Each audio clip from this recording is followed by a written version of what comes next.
नमस्कार। खबर उत्तर प्रदेश में आप सभी का स्वागत है। मैं हूं आपके साथ गरिमा वाजपेयी। खबरों में आगे बढ़ेंगे उससे पहले एक नजर आज की हेडलाइंस पर डालते हैं। राजधानी लखनऊ में मिशन शक्ति 5.0 का हुआ शुभारंभ। सीएम योगी ने महिलाओं को दी सुरक्षा और सम्मान की guarantee. UP international trade show की तैयारियों का सीएम योगी ने लिया जायजा। पीएम मोदी करेंगे उद्घाटन। 25 से 29 सितंबर तक होगा ट्रेड शो।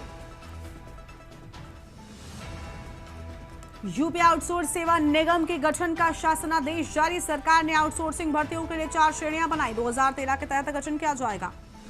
यूपी के 121 राजनीतिक दलों की मान्यता रद्द। लखनऊ में रजिस्टर्ड 14 पार्टियों ने 6 साल से चुनाव नहीं लड़ा। चुनाव चिन्ह टैक्स छूट खत्म।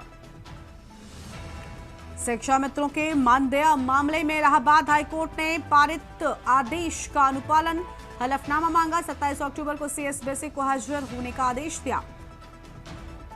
एनसीआर समेत सभी जोनल रेलवे ने छीना सर्वे मंजूरी का अधिकार। अब रेलवे बोर्ड देगा हरी झंडी। स्थानीय स्तर से भेजा जा सकेगा प्रस्ताव। की न्यूज़, खबरों का सारथी।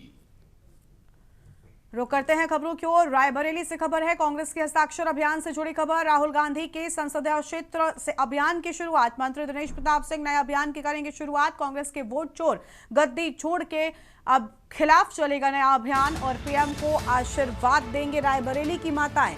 दिनेश की ओर से अहम बातें। विकसित राष्ट्र के निर्माण में और मजबूती से होगा काम। कांग्रेस के हस्ताक्षर अभियान से जुड़ी खबर। राहुल गांधी के संसदीय क्षेत्र से अभियान की शुरुआत।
मैं रायबरेली में यह अभियान शुरू करने जा रहा हूं कि रायबरेली की माएं देश के यशस्वी प्रधानमंत्री जी को अधिक से अधिक आशीर्वाद दें, जिससे उनकी शक्ति बढ़े और एक समृद्ध राष्ट्र के निर्माण में अपनी भूमिका का निर्वहन कर सकें। देशवासियों की आशा के अनुरूप इस राष्ट्र को विकसित राष्ट्र, भारतीय संस्कार संस्कृति समृद्ध राष्ट्र बनाने में हमारे देश के यशस्वी प्रधानमंत्री जी मजबूती से काम कर सके। इसके लिए मैं तत्काल अभियान शुरू करने जा रहा हूं कि रायबरेली की माएं हमारे देश के यशस्वी प्रधानमंत्री जी को आशीर्वाद देंगी। उसी जिले से आशीर्वाद जाएगा जिस जिले से वो कांग्रेस के लोगों ने इस अभियान को शुरू किया है। उसी अभियान से शक्ति स्वरूपा माताएं हमारे प्रधानमंत्री को आशीर्वाद देंगी। अलीगढ़ से खबर है। मुस्लिम लोगों ने सुप्रीम कोर्ट के फैसले का स्वागत किया। वक्फ बोर्ड वेलफेयर फोरम के बैनर तले स्वागत किया। सुप्रीम कोर्ट के फैसले के तहत गरीबों की जमीन पर नहीं होगा कब्जा। गरीब मजलूमों की जमीनों पर नहीं हो सकेगा। संगठन के पदाधिकारियों ने बताया महत्वपूर्ण फैसला। बड़ी जानकारी आपको हम बता रहे हैं।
यूपी सरकार के द्वारा भूमाफियाओं के खिलाफ लगातार सख्त कार्रवाई की जा रही है, लेकिन कन्नौज में कुछ ऐसे भूमियां हैं जो आज भी मासूम लोगों को लगातार अपने जाल में फंसा रहे हैं।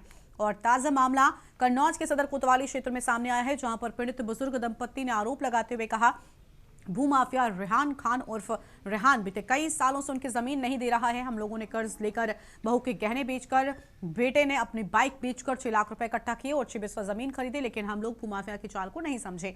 उसने जमीन का बैनामा भी कर दिया और तब जमीन मांगी तो पता चला वहां पर कोई जमीन है ही नहीं।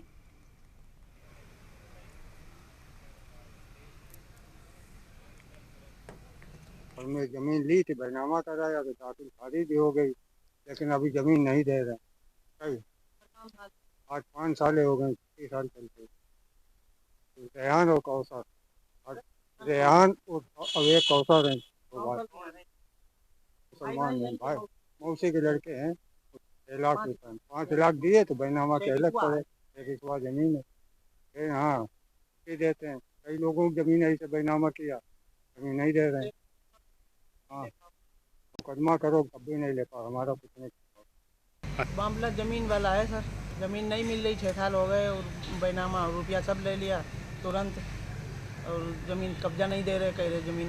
बहुत से लोग कहते ज़मीन वहाँ है नहीं, तो हमने कहा रुपया ही लौटा दो मेरे, रुपया भी नहीं लौटाते। और कहते हैं कि रिपोर्ट करोगी तो कुछ भी नहीं कर पाओगी हमारा, और योगी की शिकायत करोगी तो भी हम लोग वो खतरनाक हैं, हमको डर लगता है कहीं कुछ कर देना हमारे लड़कों को।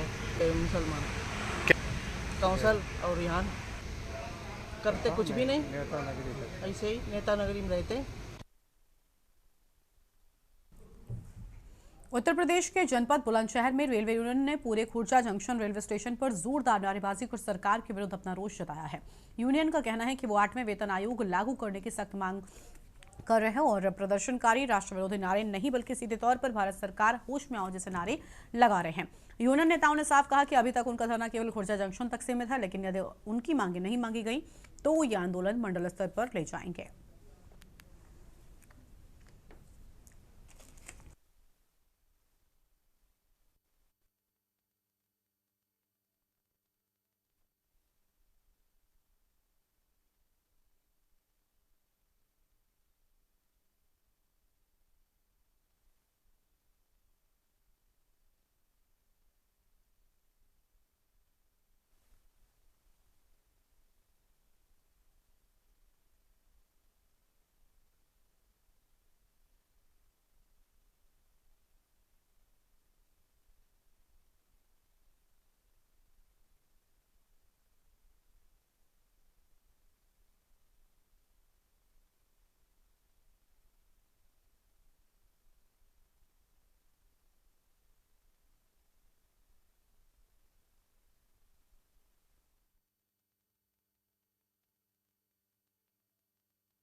आईआईटी कानपुर की एक टीम ने चक्रा इमेजर नाम का एक नया डिवाइस विकसित किया है, जो कंप्यूटर और मोबाइल का डेटा बिल्कुल मूल रूप से कॉपी करके सुरक्षित रखता है। इससे कानून प्रक्रिया में जमा किए जाने वाले डिजिटल सबूतों में छेड़छाड़ की गुंजाइश कम हो जाएगी, अदालतों में प्रस्तुत कर सकने योग्य मजबूती मिलेगी। डिवाइस की खासियत यह है कि ये डिलीट किया हुआ डेटा भी रिकवर कर सकता है और फॉरेंसिक विश्लेषण के लिए आवश्यक सभी जानकारी सुरक्षित करता है। अधिकारियों के अनुसार एक ही केस में 4 से 5 टेराबाइट तक डेटा जनरेट हो जाता है, जिसे संभालना और विश्लेषित करना पुलिस के लिए चुनौती रही है। चक्रा इस समस्या का समाधान देने के उद्देश्य से बनाया गया है। टीम ने बताया कि सिस्टम सरकार के सहयोग से बनाया गया है और उत्तर प्रदेश एवं पुणे पुलिस के साथ मिलकर इसके व्यवहारिक परीक्षण किए गए हैं।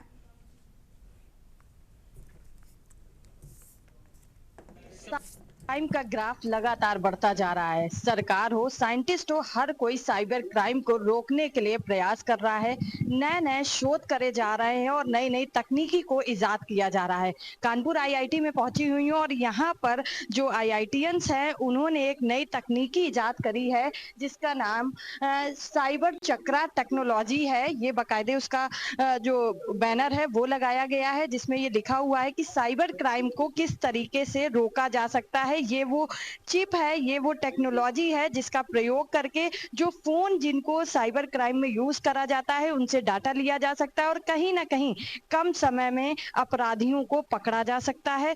काफी हद तक की ये टेक्नोलॉजी जो है कारगर साबित हो चुकी है और अब जिन्होंने इसको इजाद करा उनसे बातचीत कर लेते हैं। सर, क्या है ये टेक्नोलॉजी, किस तरीके से वर्क कर रही हो और किस तरीके से अब अपराधियों के मन में इसका डर आने वाला है? बहुत बहुत धन्यवाद, आपसे बात करके मुझे अच्छा लगा। ये जो टेक्नोलॉजी है ये एक तरह का सॉफ्टवेयर है और इस सॉफ्टवेयर का हमने बनाया है लॉ इन्फोर्समेंट एजेंसी के लिए। इस सॉफ्टवेयर का पूरा एक ही टारगेट है। सबसे पहले साइबर क्राइम को इन्वेस्टिगेट करना। उसका करने का 3 सिंपल स्टेप है। आपको लगता है जिस फोन से क्राइम हुआ है उस फोन को लाइए, हमारे लैपटॉप से कनेक्ट कीजिए जहां पे सैस है, उसके बाद ये सॉफ्टवेयर को रन कर दीजिए।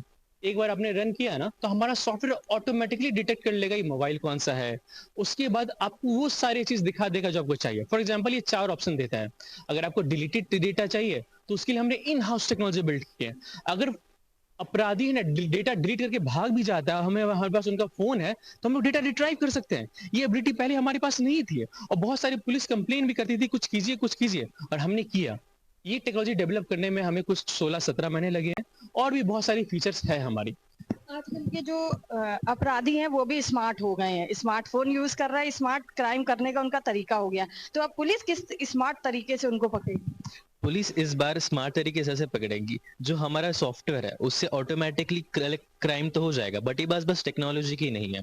अगर आप कोई डेटा किसी कोर्ट में प्रेजेंट कर रहे हो तो कोर्ट के काफी नियम है। इस बार अगर किसी का कोई डेटा पकड़ भी लिया तो वो जाएगा नहीं, उसको एविडेंस एक्ट के हिसाब से हम रिपोर्ट करके दे देंगे।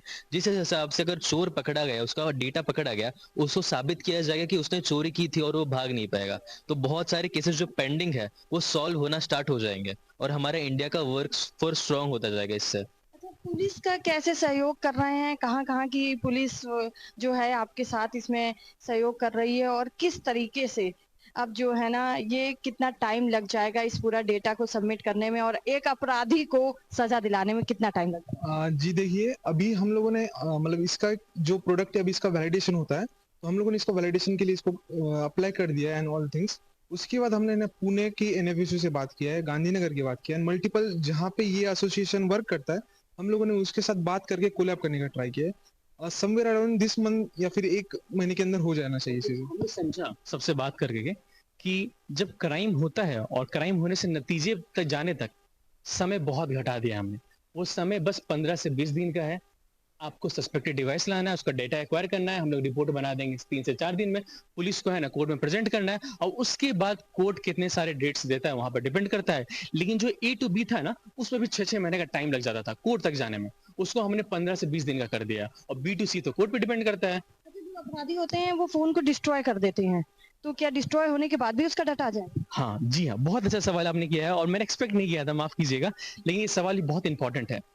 जो डेटा होता है ना वो 2 तरह पे सेव होता है। पहले तो डेटा लोकली सेव होता है और कुछ डेटा क्लाउड पे सेव होता है। तो अगर हमें उस अपराधी का है ना कुछ भी डिटेल मिल जाए, may be mobile number, may be Gmail ID, तो हम लोग क्लाउड से डेटा भी एक्सेस कर सकते हैं और कुछ ना कुछ करके वो जो अपराधी होगा 2-3 डिवाइस तो चलाता ही होगा, तो उसका डेटा कहीं ना कहीं होगा, उसका एक्सेस लेके हम लोग डेटा ड्राइव कर सकते हैं। लेकिन हालांकि ये लंबा प्रोसेस है और कॉम्प्लिकेटेड प्रोसेस है। साइबर क्राइम के जो अपराधी हैं वो अब सतर्क हो जाएं, क्योंकि अब साइबर चक्रा आ चुका है और साइबर चक्रा इन अपराधियों को छोड़ने के बजाय सजा दिलवाने का काम करेगा। कानपुर से के न्यूज के लिए सारिका गुप्ता की रिपोर्ट।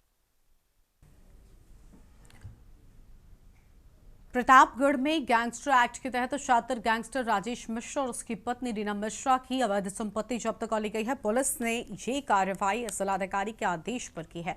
मानिकपुर के मुंदीपुर में राजेश मिश्रा की 25,80,000 की संपत्ति, जिसमें भूमि, मकान और वाहन शामिल है, कुर्क की गई। राजेश पर एनडीपीएस, गैंगस्टर एक्ट सहित 14 मुकदमे दर्ज हैं और उसके अपराधों का जाल मध्य प्रदेश तक फैला हुआ है। उसकी पत्नी रीना मिश्रा की करोड़ों की संपत्ति जब्त की गई है। रीना के खिलाफ ड्रग्स, सेंसर और गैंगस्टर एक्ट जैसे गंभीर मामलों में 5 केस दर्ज हैं।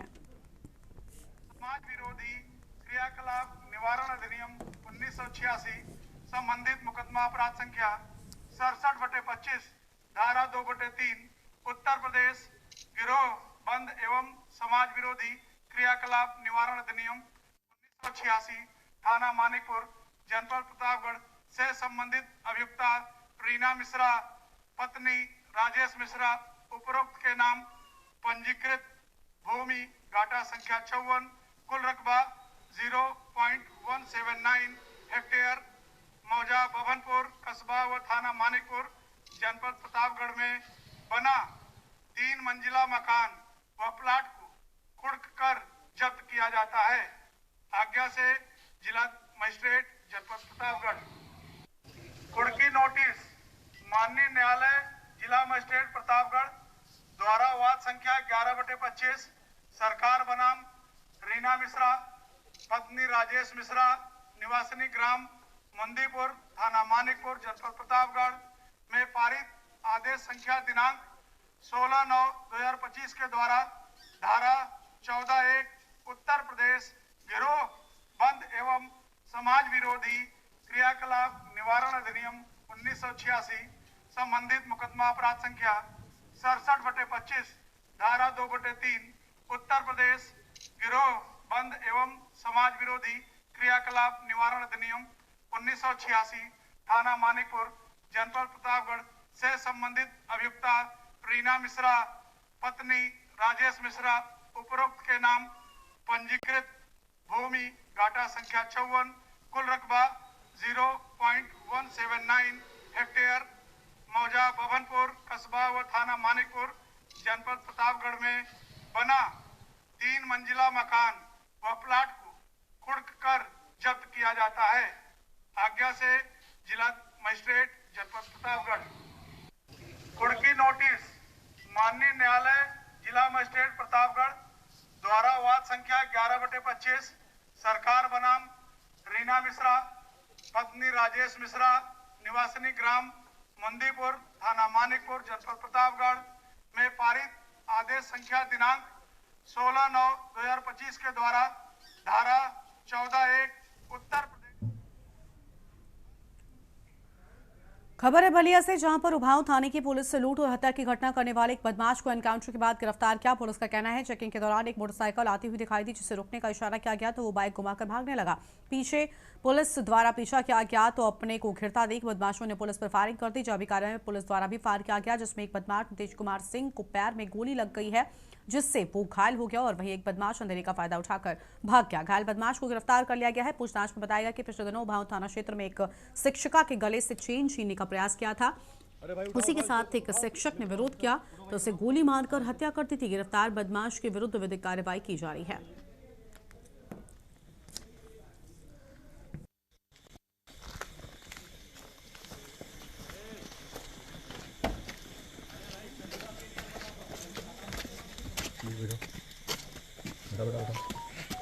बेटा नाम बताइए,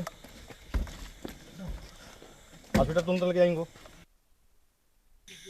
आज रात्रि थाना उभाऊ पुलिस के द्वारा जमुआ चौराहे के पास संदिग्ध वाहनों की चेकिंग की जा रही थी। इसी समय नगरा की तरफ से एक बिना नंबर प्लेट की मोटरसाइकिल जिस पर 2 लोग सवार थे आते हुए दिखे।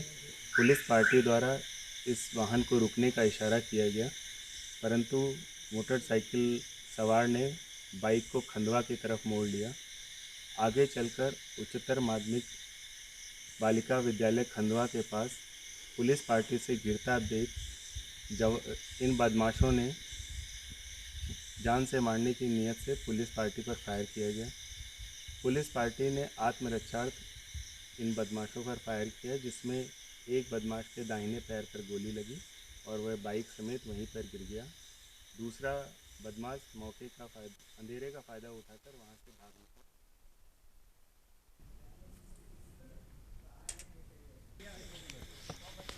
अरे भाई उठाओ उठाओ इसको, उठाओ लेके चलो हॉस्पिटल। उठो भाई, उठो उठो आराम से पकड़ लीजिए।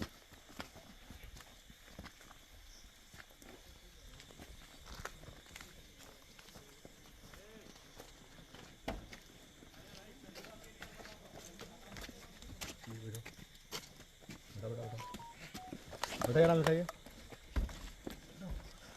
हॉस्पिटल तुम चल के आएंगे।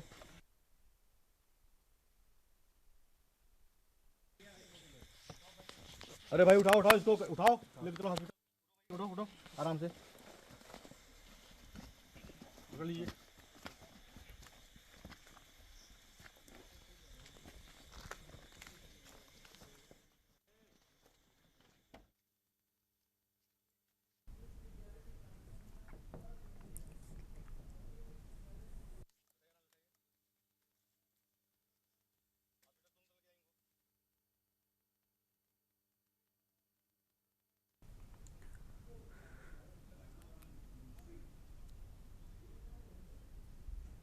और अब सीधा आपको लखनऊ लेकर चलते हैं, जहां पर गोमती पुस्तक को लेकर खास कार्यक्रम का आयोजन किया गया है।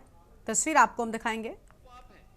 आप मुझे दे रहे हैं, इसका मतलब आप इस मानते हैं कि ये शाश्वत नहीं है, ये नश्वर है, तो फिर ये मुझे क्यों सौंप रहे हैं? मैं भी उस शाश्वत तत्व को प्राप्त करने के लिए आपके साथ ही चलूंगे,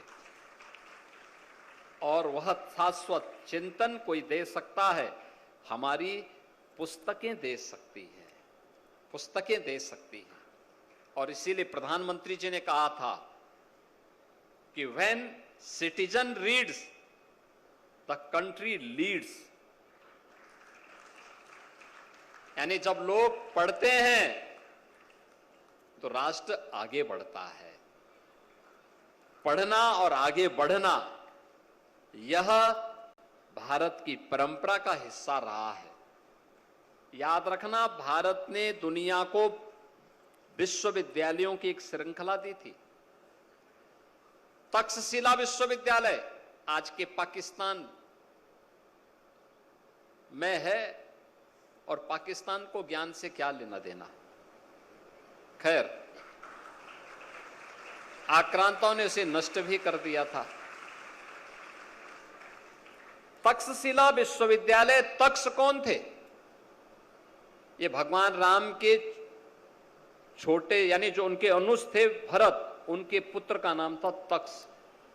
उनके नाम पर दुनिया के पहले विश्वविद्यालय का नाम पड़ा था तक्षशिला विश्वविद्यालय। तक्षशिला विश्वविद्यालय अपने समय का दुनिया का पहला विश्वविद्यालय, जिसमें विज्ञान की, गणित की, साहित्य की और खगोल की, ज्योतिष की, हर एक क्षेत्र की के विद्वान उसमें भरे पड़े थे। ये सभी विद्वान उसमें पैदा हुए थे। सुश्रुत वहां पैदा हुए। सुश्रुत वहीं से आयुर्वेद में सर्जरी कैसे होती है, यह सुश्रुत ने दुनिया को दिया। यह वही विश्वविद्यालय है जिसने जीवन के, यानी व्याकरण कैसे होना चाहिए, पाणिनि का व्याकरण भी इसी विश्वविद्यालय से आगे बढ़ा था। और यह विश्वविद्यालय आक्रांताओं ने तोड़ डाला, समाप्त कर दिया। उस विश्वविद्यालय में एक बात सामने आती थी, और जो वहां के एक एक स्नातक के मुंह में होती थी, वह कहते थे, अमंत्रम अक्षरम नास्ति, कोई अक्षर ऐसा नहीं जिसमें मंत्र बनने की सामर्थ्य न हो। यह व्यक्ति पे निर्भर करता है, हमने उस अक्षर को कैसे शब्द बनाया है और शब्द का संयोजन कैसे किया है। यानी योजक मिल जाए, उसका कोई अच्छा पारखी मिल जाए, उसका बेहतरीन सजो करके अच्छी कृति दे सकता है। आज के समय में हमारे सामने जो सबसे बड़ी चैलेंज है, वह चैलेंज इसी बात की है, हम आज के समय में उस प्रकार की कृति देने में विफल हो रहे हैं जो लोगों को अपनी तरफ आकर्षित कर सके। इस पर लेखन, इस पर आत्ममंथन, इस पर चिंतन की प्रक्रिया को फिर से आगे बढ़ाना पड़ेगा, मजबूती से आगे बढ़ाना पड़ेगा। हमारे शिक्षण केंद्रों को, हमारे धार्मिक केंद्रों को इसका आधार बनना पड़ेगा। उसके लिए अपने आप को तैयार करना पड़ेगा। और मैं इस बात को कह सकता हूं, अच्छी पुस्तक हमेशा योग्य मार्गदर्शक के रूप में सदैव आपका पथ प्रदर्शक बन करके आपके जीवन को आगे बढ़ाने में ही सहायक होगी। मौलिक कृति पर हमारा विचार होना चाहिए, चिंतन होना चाहिए, और उस मौलिक कृति के लिए हमारा जो भी प्रयास होगा वह हमें यशस्वी बनाएगा। हम महर्षि वाल्मीकि का स्मरण क्यों करते हैं? क्योंकि महर्षि वाल्मीकि ने एक मौलिक कृति रामायण महाकाव्य के रूप में हम सबको दे दिया। वैदिक संस्कृत ये व्याकरण निष्ठ था, थोड़ा आम जन की भाषा से अलग होकर के कठिन संस्कृत भाषा का उसमें इस्तेमाल था।